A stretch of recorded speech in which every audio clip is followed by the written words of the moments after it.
Great, thank you. So I will say a few words, and I want to say we're very, very happy and honored that Sachdev is joining us here today for this last session of this Quantum Many-Body Days.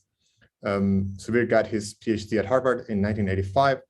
He was a postdoc at the AT&T Bell Labs for a couple of years, and quickly after that, in '87, joined the faculty at Yale, where he remained until 2005. He then moved on to Harvard, where he is now as the Herschel Smith Professor of Physics since 2015. In fact, I should say right now, he's the Maureen and John Hendricks Distinguished Visiting Professor at the Institute for Advanced Study in Princeton. So technically right now he's in Princeton, not really in Harvard. Subir has received numerous honors. I'll be brief about those. The list is long. He is a Sloan Fellow, an APS Fellow, and a Guggenheim Fellow.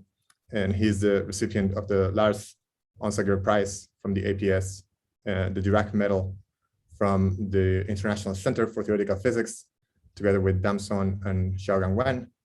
And he's also a member of the National Academy of Science. As I said, the list goes on, but I don't want to keep you waiting any longer. I'm sure you're all looking forward to this talk. So without further ado, please, Subir, take it away. Thank you.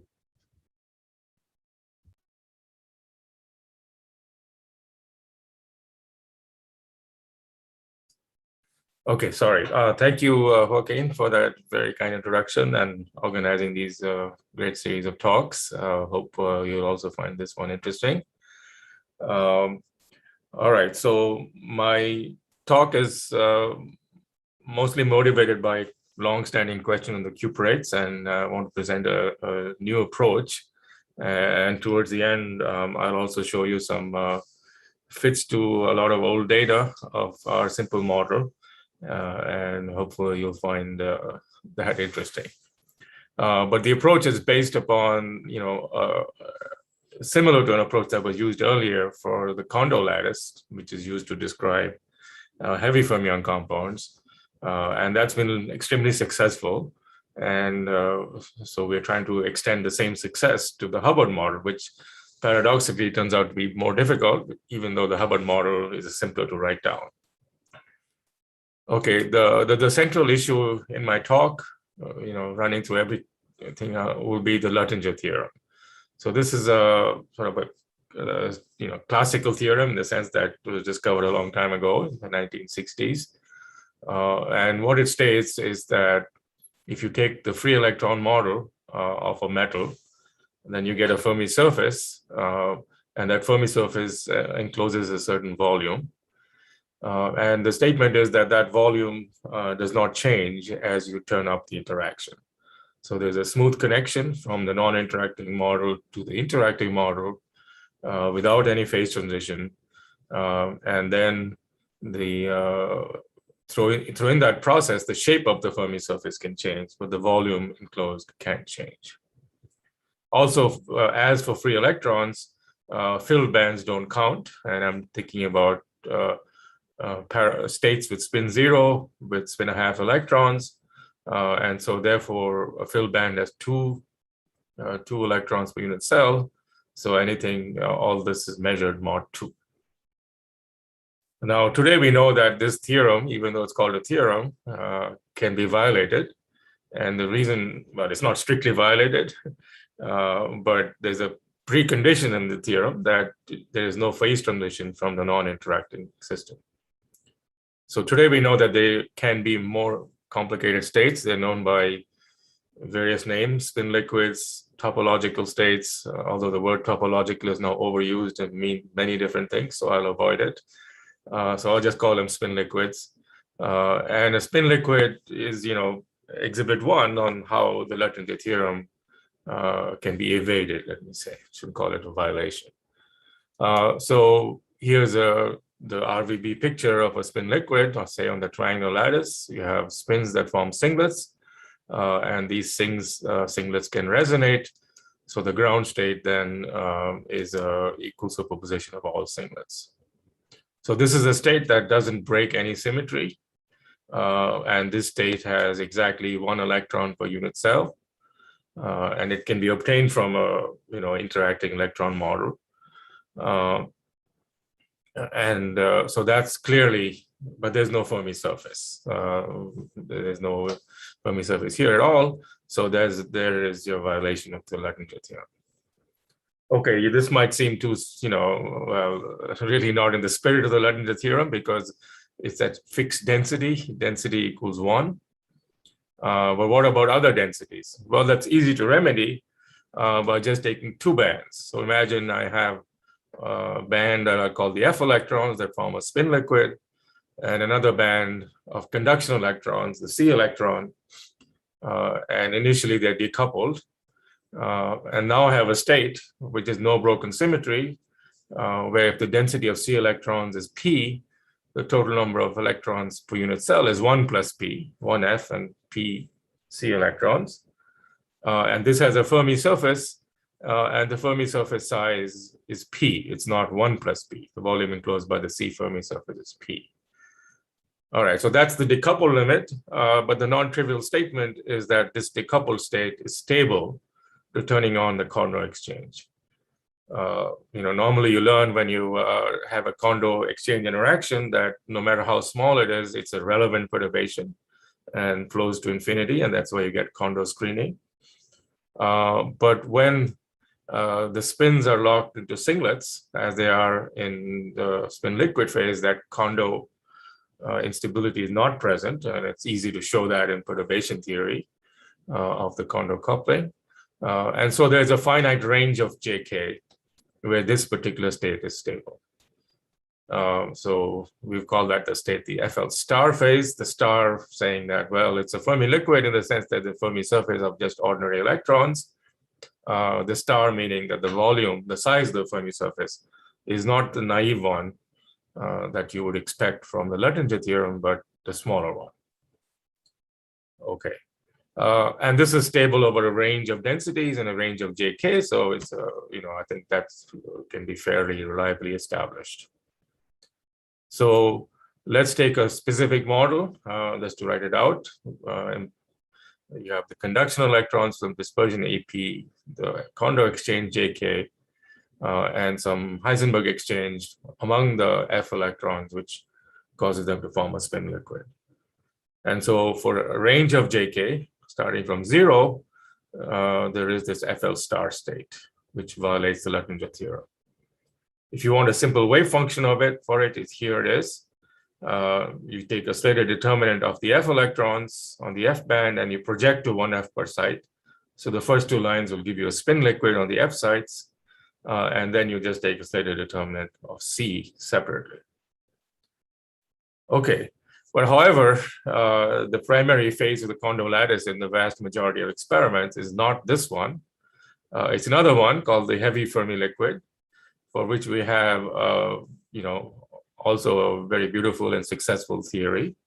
And the 0th order statement of this theory is that if you want a wave function for the heavy Fermi liquid, it's similar to this one here, but you take a linear combination of the C and F. You hybridize the bands, C and F mixed with each other, and you just get one slated determinant. So that gives you the right, the Luttinger volume of 1 plus P, because there's 1 here and P there, and they just form a single slated determinant. And then to account for the strong correlations, you project onto 1F per site. And the content of a lot of the theoretical work with these authors and others is to show that this projection operation is innocuous. It doesn't do much, and you still preserve the large Fermi surface. A little more technically, let me try to say that, say that a little more carefully. So if you have spins, you can write spins in terms of these spin-ons, F, which I'm now calling spin-ons because they obey a constraint of exactly 1 spin-on on every side. So the moment you do this, you introduce an infinite number of conservation laws, which is the number of spin-ons on each side. And that means there's a U1 gauge symmetry. We can rotate F by this phase factor. So the total symmetry of the Kondo lattice problem is the conservation of electron number, in which case it's the conservation of C electrons. They're the one that's moving around. And then there's the U1 gauge symmetry on the F sides. So the symmetry is U1 gauge times ordinary U1. And these gauge symmetries remain unbroken and deconfined in the FL star phase because, well, the F's remain independent of the C's and the gauge symmetries are really independent of each other. And that's how you understand the stability of this phase. However, this phase, which is the one that's observed, is paradoxically a little more difficult to understand once you take this point of view. So that state is obtained by Higgsing this symmetry. There's a Higgs field that condenses, and that Higgs field is just the hybridization. This is the exciton or between the F and the C electrons, fermions.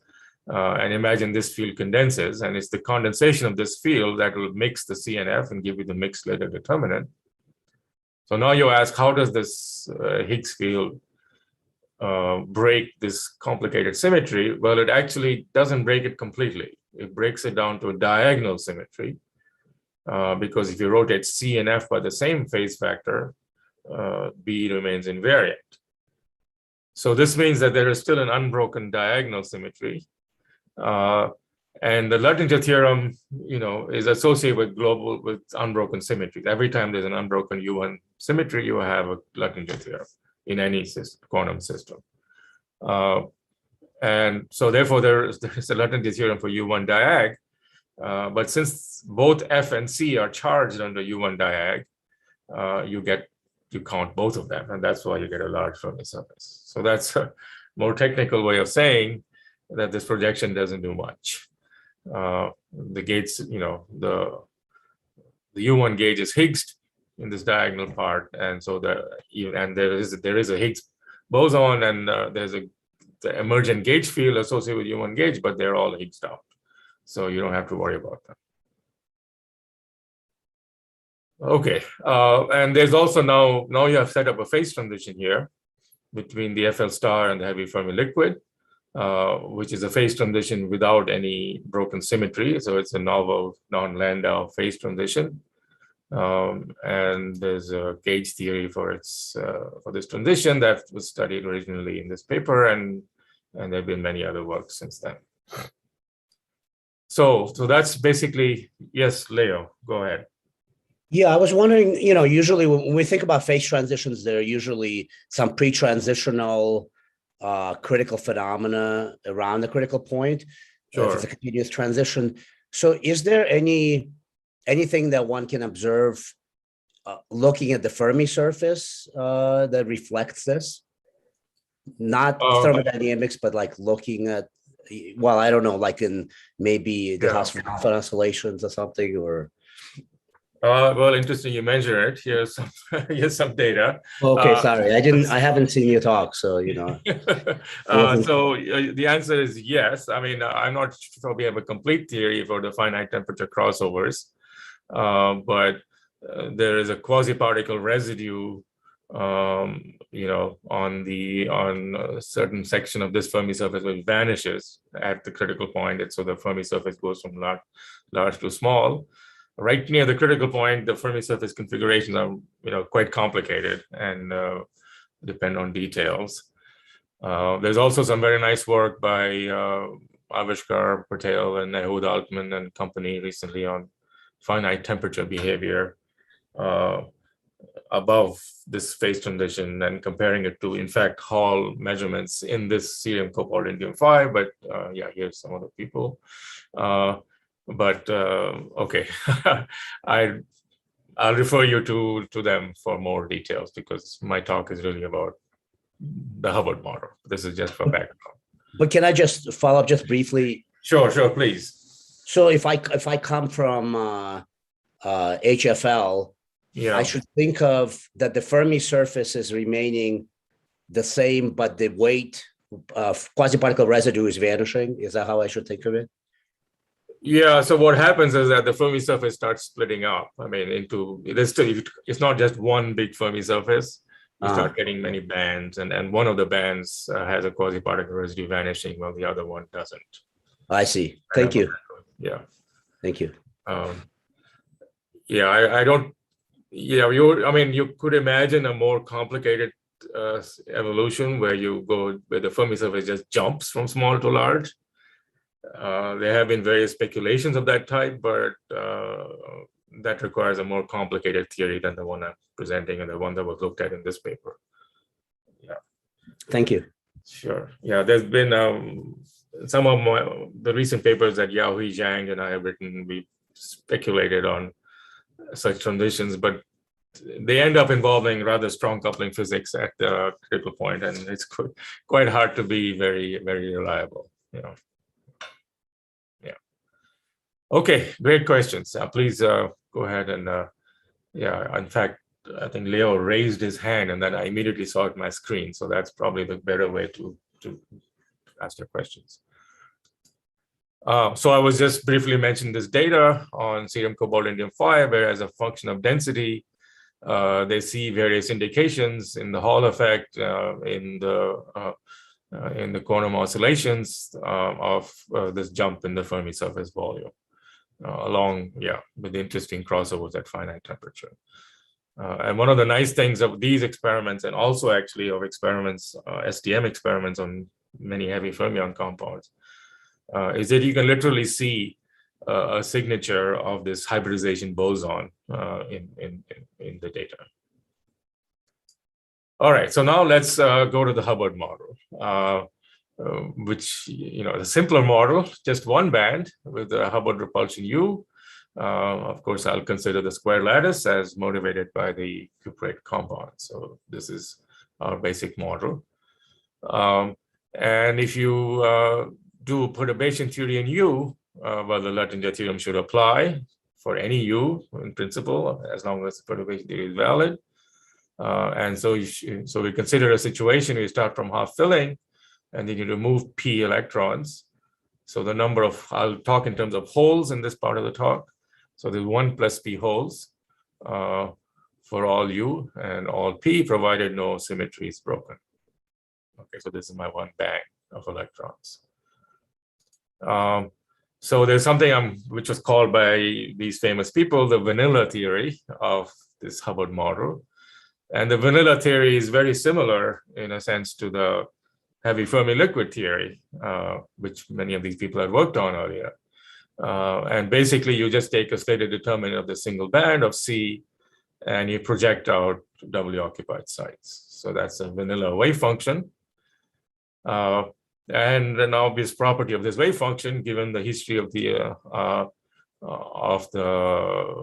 heavy fermions, is that the Fermi volume should be 1 plus p.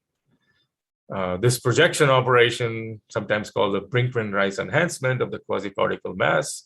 And in the simplest theory, this quasi-particle mass diverges as p goes to 0. But in more careful theory, that's not the case. But there is definitely an enhancement of the quasi-particle mass due to the projection. All right, so that's a nice picture. And we can now ask, how does it compare with experiments? So here's the phase diagram of the cuprates, temperature and doping. And we're just going to look at the metallic phases in this regime up here, let's say above 100 and 150 Kelvin to be safe, where there is no broken symmetry in any material, but there clearly is in the experiments interesting physics going on in the structure of this metallic state. And the point of view in my talk is that whatever is going on in here is intrinsically a quantum zero temperature phenomenon. So I would like to think of it in terms of quantum language rather than some thermal fluctuations of some classically, some simpler state. I want to think of some intrinsically quantum states, which in principle could be stable down to zero temperature in the right model. They just don't happen to be stable in real life in this material. Okay, so that's definitely the point of view, and I think there's a lot of evidence supporting that general point of view. All right, so let's talk about these metallic phases as if there were zero temperature phases. So at large doping, there's a Fermi liquid, and indeed, it has a Fermi surface of volume 1 plus p holes. All right, so basically all the cuprates. So, and this works very beautifully. You can measure the dispersion carefully. So the vanilla theory certainly is okay at large doping. All right, so now I'm going to talk about lower doping, where the vanilla theory does not work. and give you our latest thoughts on how we think about this regime. Okay, so there are, as you go to lower doping, some region here near optimal doping people often call the strange metal, but the remaining part of my talk will be about the pseudo gap metal, a metal over here. So what are some of the, again, there's a huge amount of measurements. I'll just focus on a few recent observations. So the first thing you can do is look for the Fermi surface here. What you find, instead of getting that closed Fermi surface of volume 1 plus P, you see these arcs in what are called the nodal regions. And no Fermi surface here, meaning there's a gap. And so this is why it's called a pseudo gap, because this region, there's an energy gap to fermionic excitations in what's called the antinodal region near wave vector pi 0. Okay. Now, no one's theory has arcs, or at least I believe no reasonable theory has arcs. And so somehow this must be closed in some way then, but maybe because of experimental resolution and finite temperature, you're not seeing a closed Fermi surface. Okay, so here's some more data in this region. So what I'm going to do now is take a cut over here and a cut over there. So let's take the cut over here. So here there's a gap to fermionic excitations, and we're going to look at energy as a function of momentum. We'll look at the dispersion of excitations here, which clearly cannot cross 0 because there's nothing there at 0 energy in this picture. So that's what we're doing here. We're moving at ky at kx equals pi. And if you do it on the overdope side or at very high temperatures, you see this dispersion over here, which crosses the Fermi level at these 2 points, kf1 and kf2. And those are the points corresponding, to here. Suppose you did it here. You took a cut here, you will see a Fermi point here and a Fermi point there. So those 2 points are here. On the other hand, if you go the underdope side, you see the blue line. Don't worry about the green, that's something else. So the blue line is what this red line transforms into in the pseudo gap regime. So now there's a clean gap. There's no excitation crossing 0 energy. These are below the Fermi level. Also an interesting thing that especially Patrick Lee has emphasized, or actually was emphasized in this paper already by Hay et al. From the Stanford group, that the Fermi wave vector here, kf, differs from the Fermi wave vector here, the maximum. Now, one simple theory would be that this gap is due to some kind of incipient superconducting state that is due to pairing. And the simplest superconducting state would imply that this would give you a dispersion like this, but the maximum of the dispersion here would be exactly at the Fermi level. And there's a clear separation. So it can't be just the simplest type of pairing fluctuations. So Patrick Lee in particular has suggested that there's a paired density wave that can make this shift. All right. I'll present an alternative explanation later.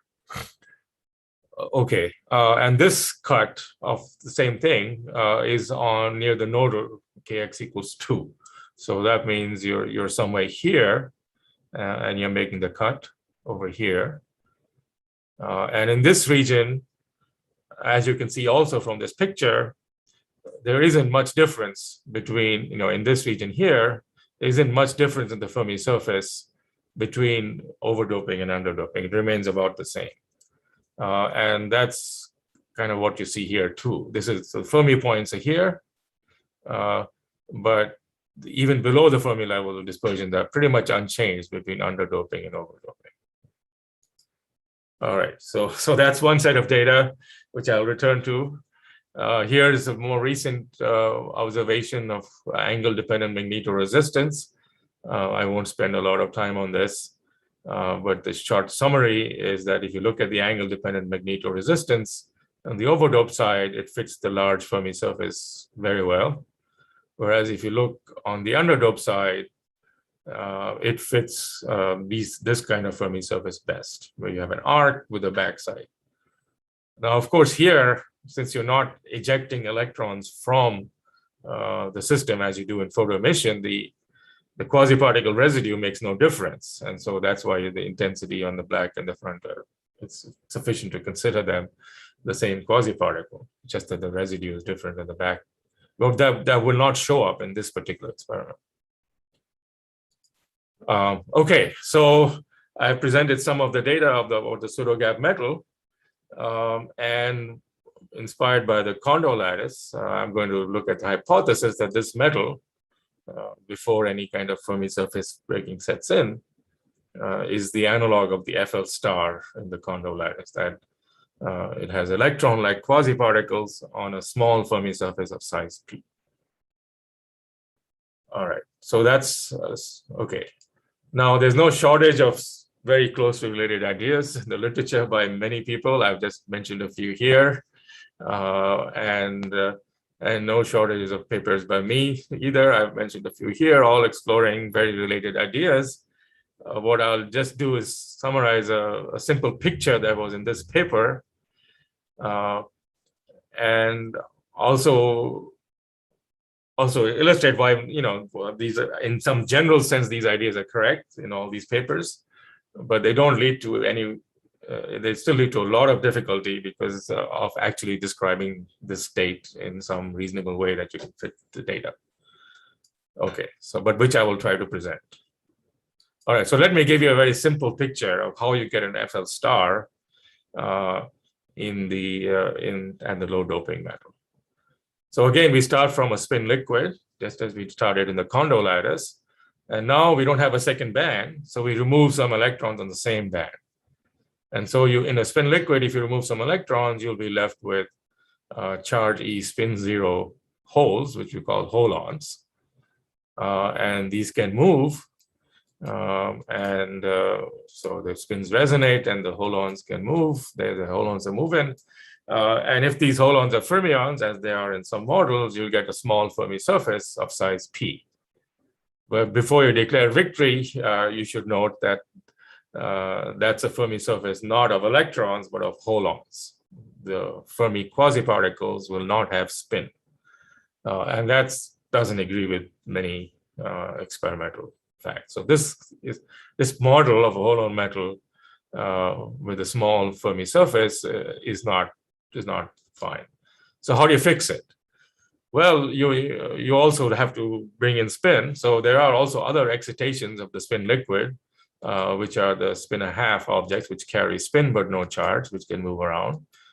Now, these cost some energy. But now we imagine that what happens is that as these spin-ons and holons are moving around, they attract each other. So, for example, these two are attracting each other and they form a bound state. So this bound state is just a superposition of an holon and a spin-on hopping back and forth as you show. There's a very simple strong coupling picture shown here. So now you have these spin singlets with the blue ellipses and these objects, the holon spin-on bound states, which is the original electron, really, spin 1/2 and charge plus E. And now we imagine that these bound states can move around. And now you have an FL star. But you notice that the whole procedure was rather cumbersome. You started out with electrons, you fractionalized the electrons into spin-ons and holons, and then you put it back together again, but not all of them, just the ones that were associated with the holons. And that gave you a smaller density and also gave you a spin liquid in the back, just like in the Kondo lattice, where there was a spin liquids hanging around to cause the violation. So, I think this toy model picture is pretty much correct, but other than being very strong coupling, it's not clear at all that the bound states are such, in fact, almost certainly not such small bound states. Anyway, so that's the picture. And what we want to be able to do is actually come up with a theory which you can calculate with and also understand the nature of the transition. between FL star and FL. That picture doesn't tell you at all how you get back the Fermi liquid. So the main lesson I want to take away from this discussion and from the Kondo lattice is that this ansatz, which is literally in thousands of papers, including my own, is not very good.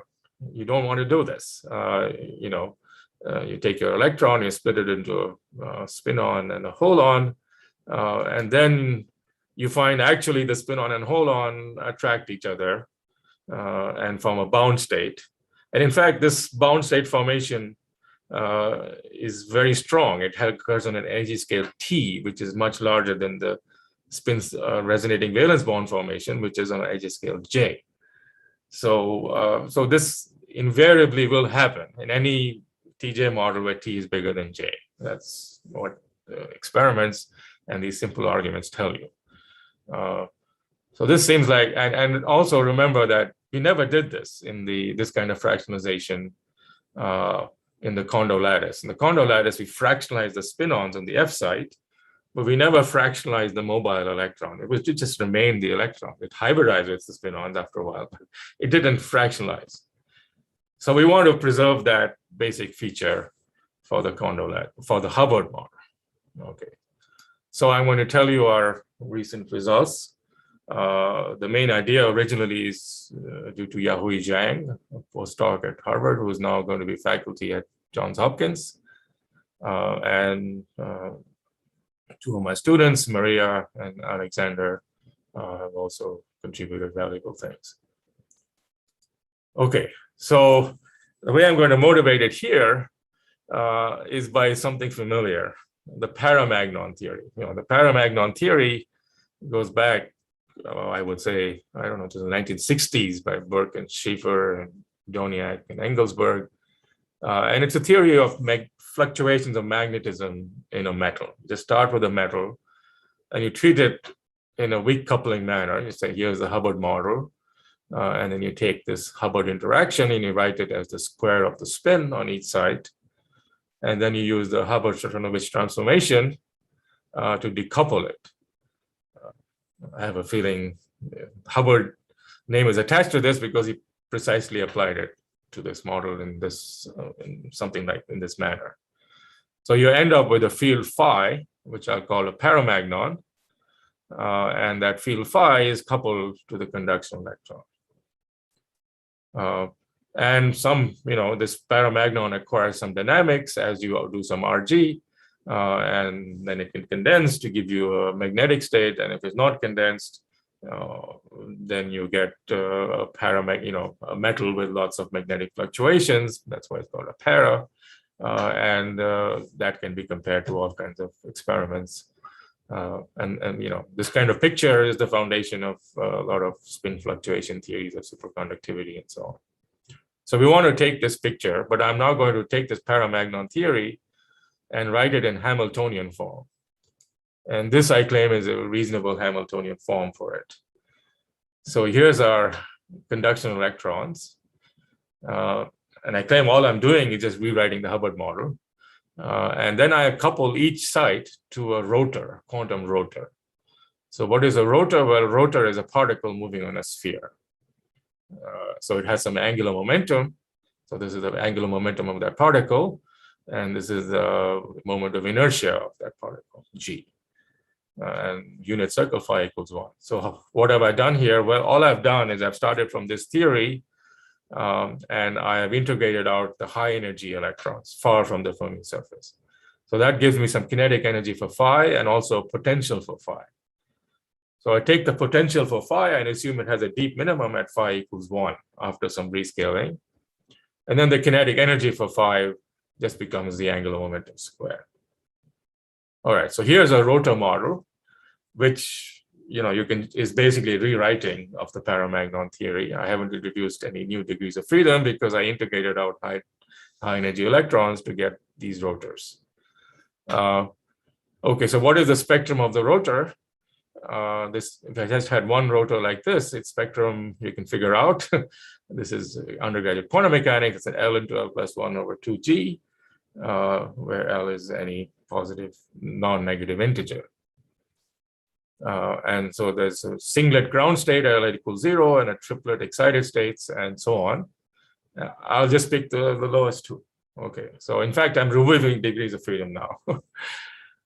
And what I'm going to do now is project to these lowest two states, and think of this singlet and triplet as the singlet and triplet state of a pair of ancilla spins. So I introduce an ancilla spin, a pair on each rotor, and their equivalent.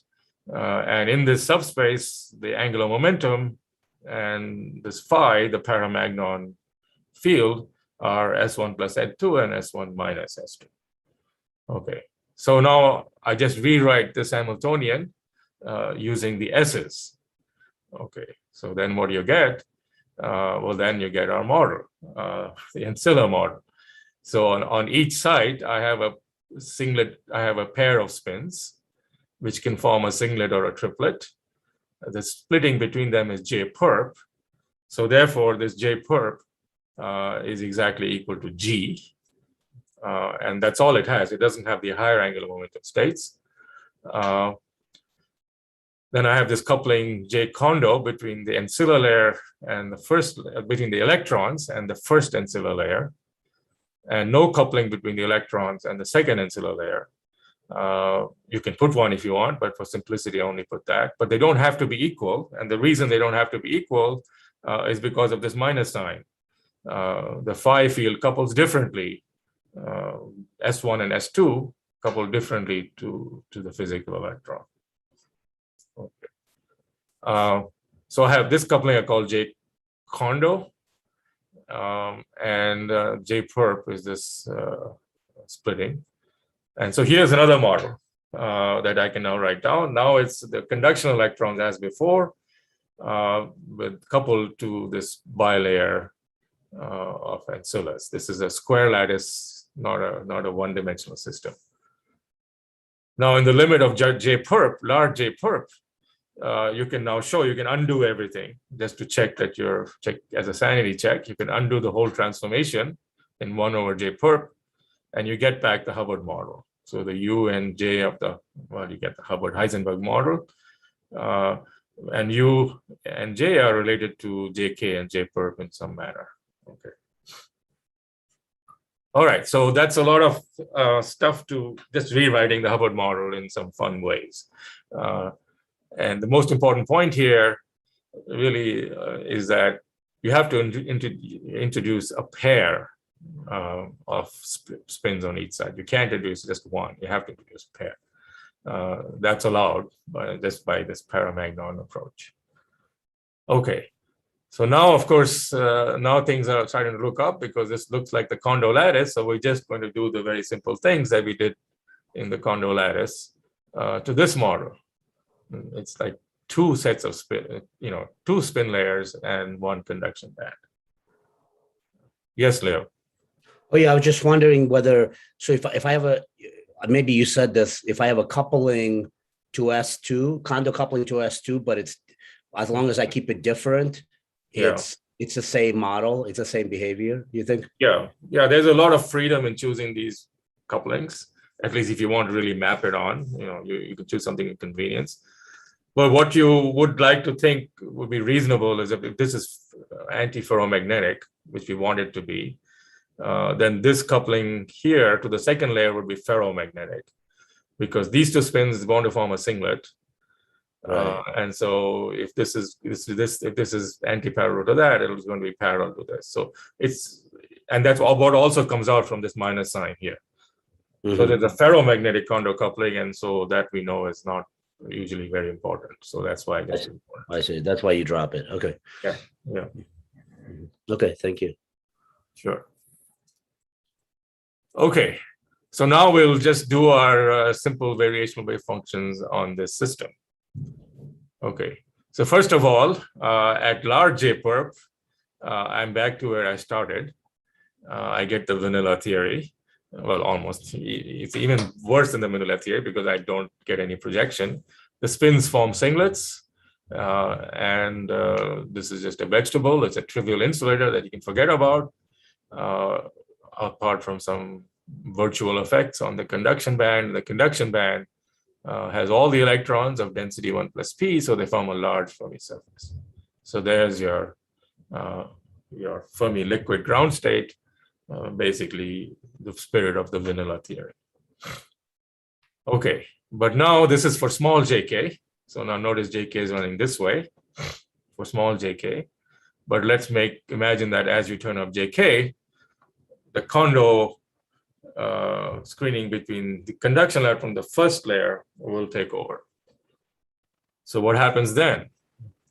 Well, then these two, the first layer of the conduction electrons and the first layer will form a heavy Fermi liquid, just like the Kondo lattice. The first two layers are just like the original Kondo lattice. So they'll form a large Fermi surface state. All right, what's the dense size of the Fermi surface, the large Fermi surface? Well, the density of holes is 1 plus p here and 1 here. So the total density is 2 plus p, but you just remember you measure everything mod 2. So there you have what was the large Fermi surface in the Kondo lattice now becomes the small Fermi surface here. And then you can't forget the second layer, it's still there. And the second layer has to form a spin liquid. So there will be a spin liquid forming here, just like, it could be any spin liquid. And you can take some simple choices for that, which is what we did in our papers. And there it is. So now you notice there's a kind of an inversion from what happened for the Kondo lattice. Here, this state violates the Luttinger theorem for the original Hubbard model. It has a wrong size Fermi surface. And that must mean there must be some spin liquid around. And yes, sure enough, it's there in the second layer. Okay, so it is FL star, even though it's more, in some sense, it's like the heavy Fermi liquid phase of the Kondo lattice. So we are in some ways, really in familiar and successful grounds, because we know that the theory of the heavy Fermi liquid, non-trivial as it is, applies very well to most Kondo lattice compounds. And so let's hope it applies here in the anodoped side. All right, so now I have a wave function. I mix the first two layers. So I form a stated determinant of C in layer 1. I'm calling the fermions on layer 1 psi 1. And then I make stated determinant of psi 2. And now I project onto the rung singlets of this wave function so that these go out. So this is a wave function which only involves on the left-hand side the coordinates of the physical electrons. The coordinates of psi 1 and psi 2 are just projected out into the singlet subspace. Okay. So there's an explicit wave function for the wrong size Fermi surface in the single band Hubbard model, something we haven't had before. Okay, well, that's the spin liquid.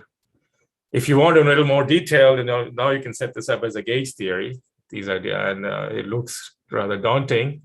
It turns out to begin with to be an SU2 cross SU2 cross SU2 gauge theory. What are all those SU2? But fortunately, most of them are broken or can be neglected to leading order in both phases. So what are these different SU2s? Well, there's one SU2, which is the usual SU2 that you would find in this review article because of when you have spins. Anytime you have spins, you have an SU2 gauge symmetry because you have a projection of one electron, one fermion per site. But here you have to do something different. You also have to project onto spin singlets between the ancillas. And that requires a rotation, somewhat different gauge rotation than this one. If you write your fermions in this matrix form, it's a left rotation rather than a right rotation. And this is the type of rotation that first appeared in this paper that I wrote with Max and others. And really you have to combine the more traditional SU2 gauge theory with this other SU2 gauge theory, and then you get what you, okay. So I won't go into the details. There's, a lot of, it leads to, especially at the transition, a very strongly coupled theory, which we only have some speculations of what its properties may be. But at this critical point, the critical parts are the SU2 cross U1 gauge theory Curiously, this is the same gauge group as the theory of the weak interaction, but this is just what comes out.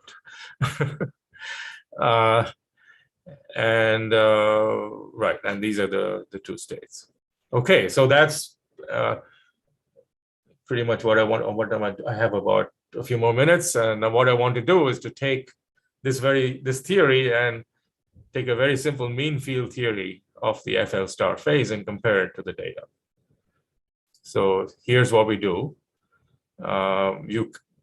In this SU2 cross SU2 gauge theory of the first two layers is fully broken by a Higgs condensate. This is exactly what happened in the heavy Fermi liquid phase of the Kondo lattice, where the U1 gauge was broken to a diagonal U1, and that's actually what happens here too. Maybe I should rewrite that more carefully. So you end up having the conduction band. You have the ancilla band with some T1s, and these are our free parameters at the moment.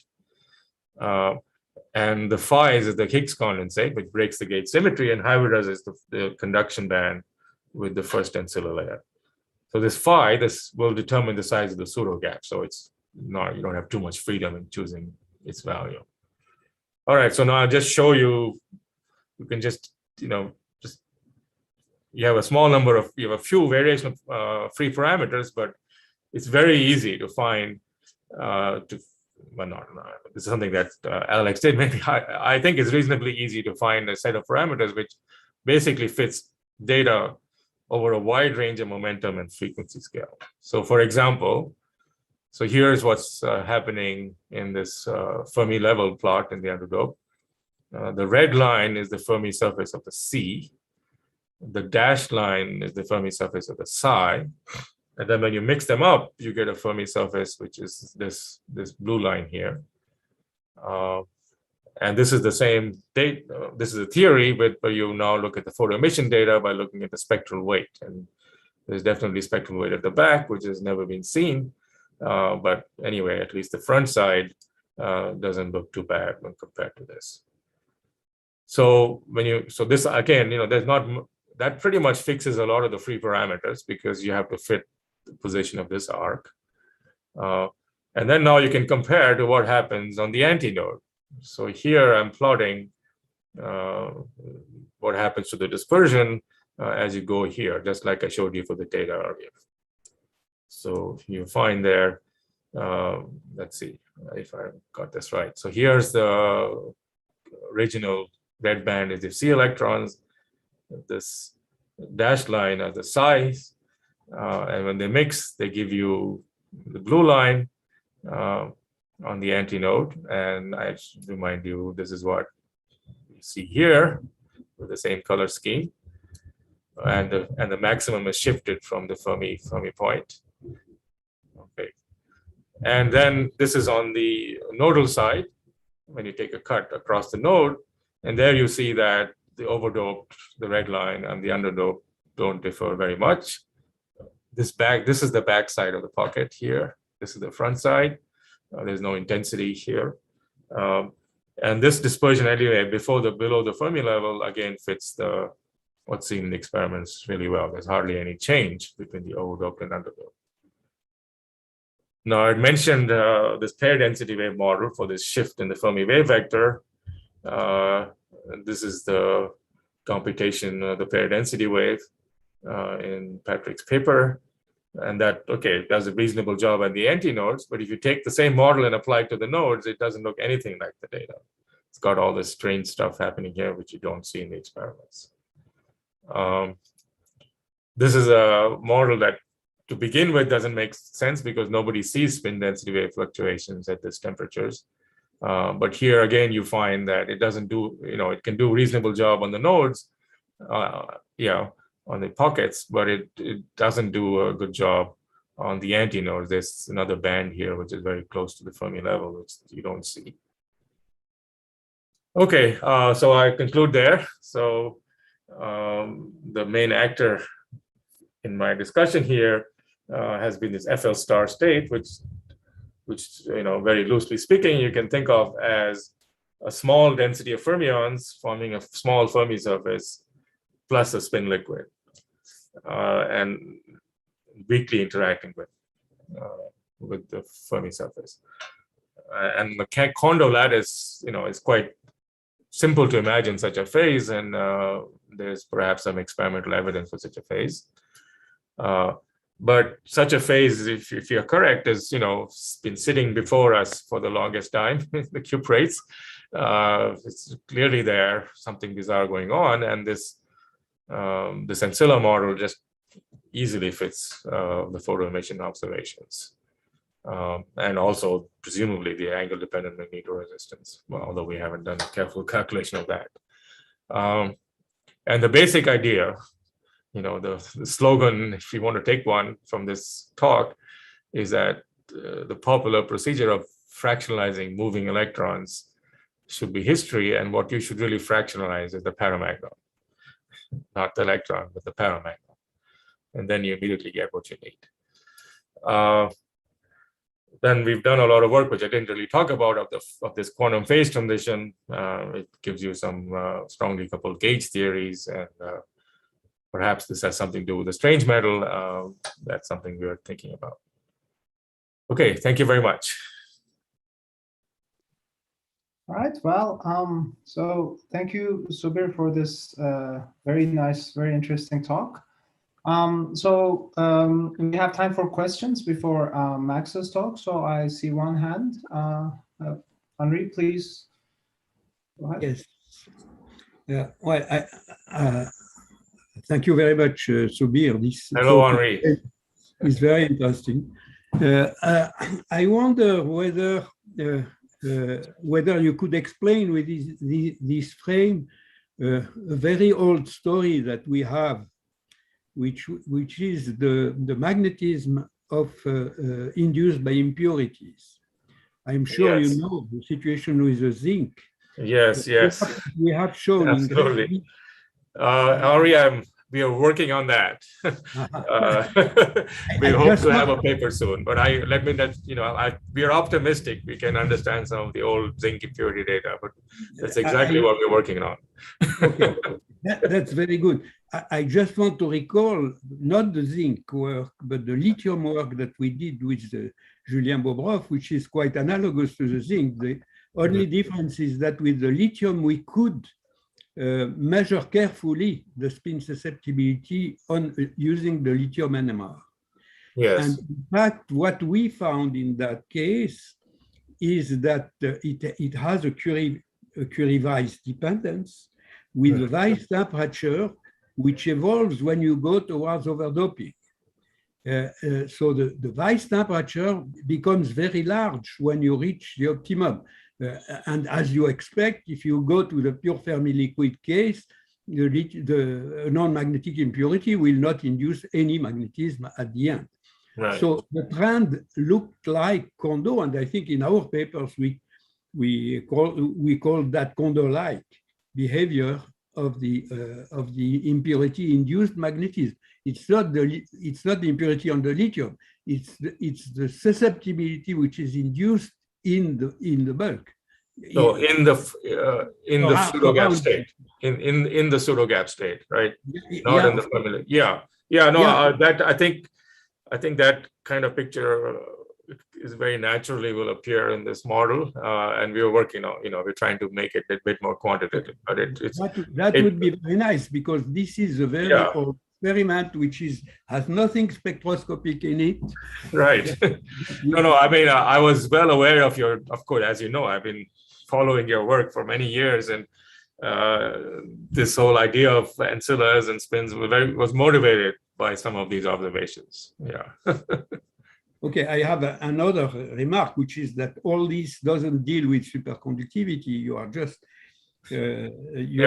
speaking of the normal state, and yes. I think this can happen as well in other situations, in correlated systems, which are maybe even not superconductor. I am thinking about the Kagome system, that I have some work going on.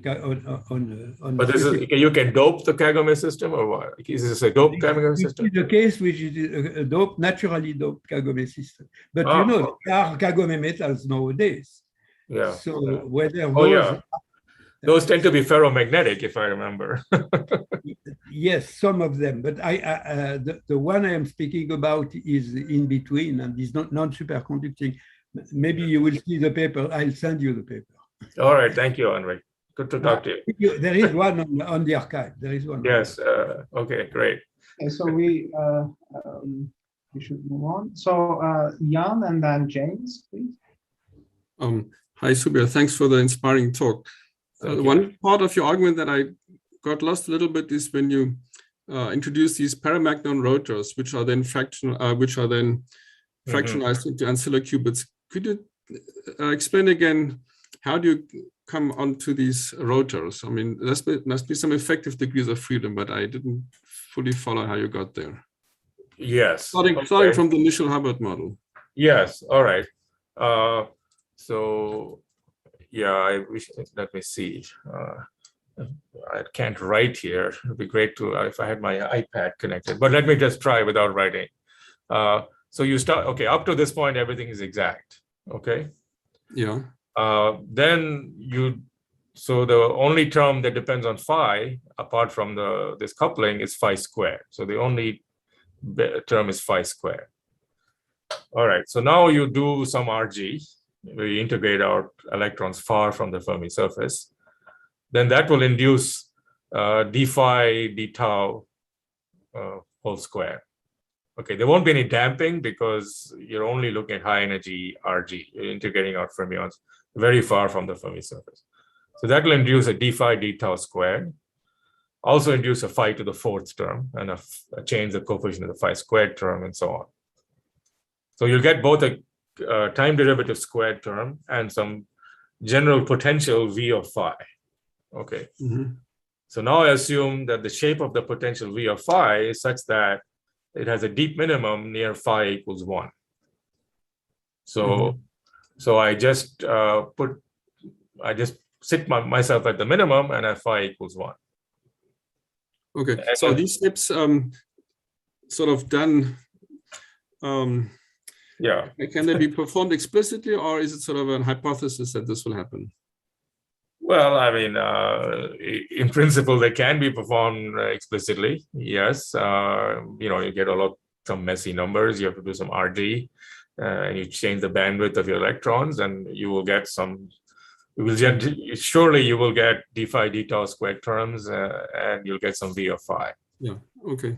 I'm actually perfectly happy to have a general V of phi. The only thing I really need that it has some kind of minimum at a non-zero value of phi. So as long as V of phi has a minimum at non-zero value of phi, it's pretty much guaranteed that the phi states that you'll now get, if I just diagonalize the Hamiltonian for the phi, would have a singlet ground state and a triplet excited state. Yeah. Okay. That's all I need. Yeah. Okay. I just need some local quantum mechanics for phi that give me a singlet ground state and a triplet excited state. That's all I need. The rotor is one extreme limit of it. That's all. Thank you. Sure. James? Hi, Subir. How you doing? Hi, Jane. Nice talk. Liked it. Yeah, three questions. Sure. There's a literature of numerical solutions for the Hubbard model, which are said to be pretty good. And the question is, are they catching this physics and we just didn't know about it? That's one question I might ask. And maybe a little bit related, is there any connection at all between the pseudogap phase and the superconductivity, or they are just two different peculiar phenomena of the cuprates? And then maybe one last little side point. I would have thought in the cerium-115 that the small Fermi surface was associated with antiferromagnetism rather than some kind of spin liquid. But maybe I just somehow have missed something as the time is very much. A great talk. Thank you, Jim. Okay, there's many questions there. Quick answer on the last question, the data by James Analytis. There is antiferromagnetism in that compound, but what James has argued, oh, sorry, this is really slow.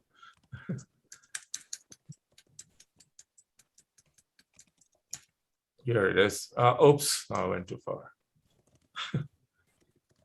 I don't know why my computer is acting up. Anyway, so once I get to that point, let me say that there is an antiferromagnetic phase, but what James showed is that there's a window of P where there is no antiferromagnetism and still a Fermi surface. Okay, you can still hear me, right? My wheel is spinning, so I don't know what's going on. Okay, yes, I can see you all, and I think you can hear me. Yeah, okay. Right, so if you look at this phase diagram, here's the antiferromagnet, and there's a window where the small Fermi surface survives after the antiferromagnet disappears. So that was question number one. Another question was about superconductivity. Well, I believe that, T-wave superconductivity and the pseudogap are both features of the same Hubbard model, but they're different features. One has to do, I think with this spin liquid type physics, but another consequence of the same spin liquid physics is presumably superconductivity. But the main content point is that we didn't need any pairing fluctuations at all to fully match the photo emission data. So that's, in that sense, superconductivity is not important. How they're all connected and what happens near TC, well, that's a question for future research. And then I forgot the third question. Whether the numerical solutions Oh, yes, of course. are said to be good are catching this physics or not, or what?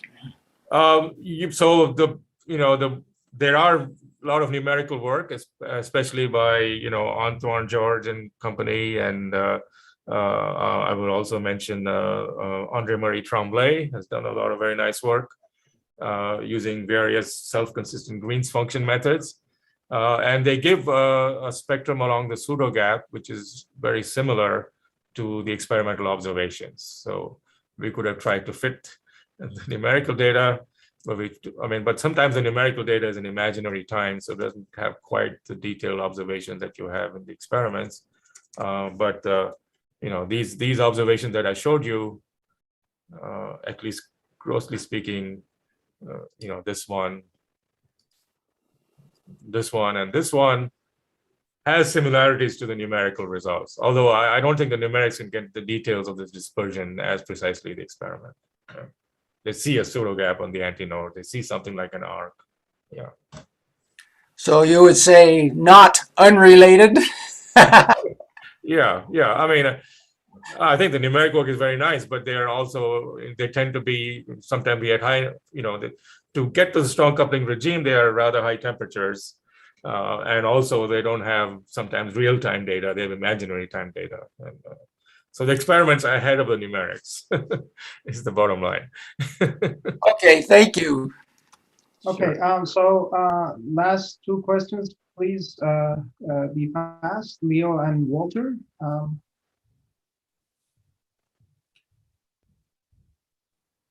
Leo, sorry. Who's next? I think Leo, Walter's you're next. next. You're next. Leo. Oh, okay, I just wanted to follow up on the earlier, just a technical question. Subir, you said coarse grading will give you defy the tau squared, but don't you get you'll get processional like terms in the Lagrangian? Oh, sure, you can get terms like that. They'll end up being, that'll involve L. L has a precession in it, so there could be additional couplings with L. Yeah, right. But I guess it doesn't. This Hamiltonian seems looks very reasonable for, quantum dynamics of a vector field phi.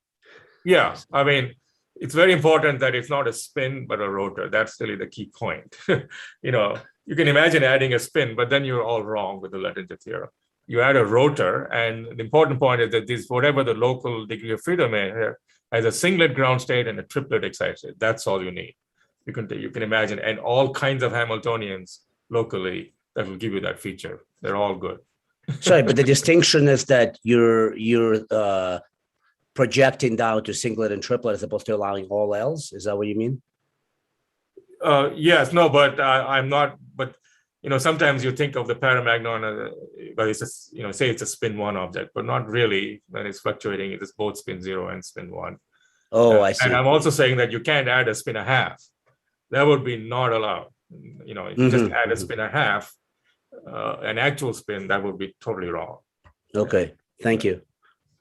And then our final question from Walter. Yeah, okay, thank you. Hi, Subir. So Hi, I Walter. would just like to compare and know whether you sort of abandon a previous theory of yours I found very exciting, namely the one with Matthias Scheurer and also Anton George was involved in the numerics part, where you took the point of view having sort of a spin density wave where the long range magnetic order was destroyed by strong fluctuation, but the charge sector essentially looked like spin density wave. Now today you made some more negative statements about spin density wave. I wonder whether this applies what you said today just about plain spin density wave, which of course will not work, or whether you sort of now favor this new theory and the old one we should throw into the trash, which would I find a pity because it was very aesthetic. Thank you. Okay, well, all right. So let's just say that understanding has evolved. So this paper, I think that you're referring to with Matthias and others. So that was a theory of fluctuating spin density waves. And what it gives you at 0th order is the hole-on metal. I mean, it gives you another version of this hole-on metal. Mm-hmm. And then to actually compute the electronic spectrum that we compared with numerical data, we had to take a convolution of hole-on and spin-on, and it involves some gymnastics. Right. And there were some free parameters there, and we weren't. So that last step of forming a bound state, we did not perform. Okay. I mean, in the end, I think if you perform that second step of forming a bound state, then this theory will give you the same phase of matter. It's just coming at it from a way that you don't have, it's not a simple mean field theory that you can just diagonalize and compute all the things. It would take months of work to compute the things that we computed within a few lines in this new approach. But the shape of the pockets is different, right? Yes, but now the nature of the critical point is different. It gives you the critical theory for the strange metal. It gives you a rather different theory from this new theory. Mm-hmm. And they're both strongly coupled theories, and they look rather different. And I think there it's open.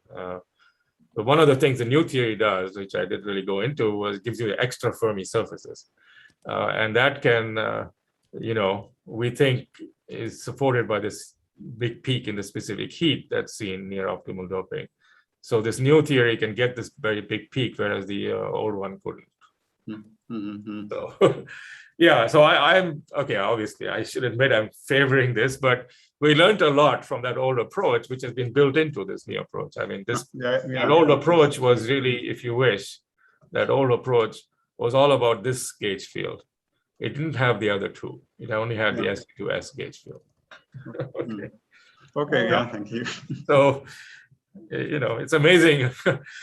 After so many years, we're still finding things that we didn't understand. Okay.